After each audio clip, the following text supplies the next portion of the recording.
சகோ அதே போல ஒரு தகவல் நாங்க கேள்விப்பட்டது உண்டு. பெரியார் வந்து பர்மாக்கு ஜாதி ஒழிப்புக்காக வந்தாரு அப்படிங்கிற மாரி கேள்விப்பட்டிருக்கோம். அத பத்தியெல்லாம் ஏதாவது தரவுகள் இருக்காங்க? ஆமா இருக்குங்க. பெரியார் வந்தாரு. பெரியாரும், அம்பேத்கரும் வந்து பர்மா வந்தாங்க.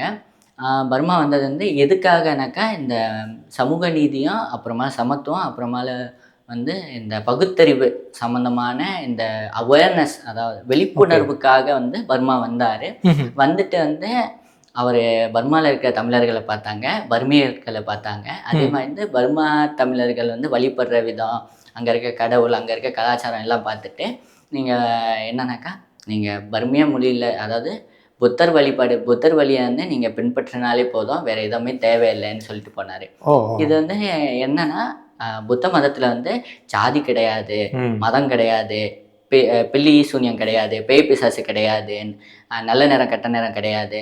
நம்ம நல்லது நெனச்சா நல்லது நடக்கும். ம். அவ்வளோதான். ம். ம். சிம்பிளான ஒரு லாஜிக். ம்ஹ்ம். இதனாலேயே வந்து அங்க இருக்க இது ஒரு சொசைட்டி, அங்க இருக்க ஒரு கலாச்சாரத்த பார்த்துட்டு வந்து பெரியாருமே வந்து, இது நல்ல வழி. இதையே வந்து நீங்க பின்பற்றுங்கன்னு சொன்னாங்க. ஓகே.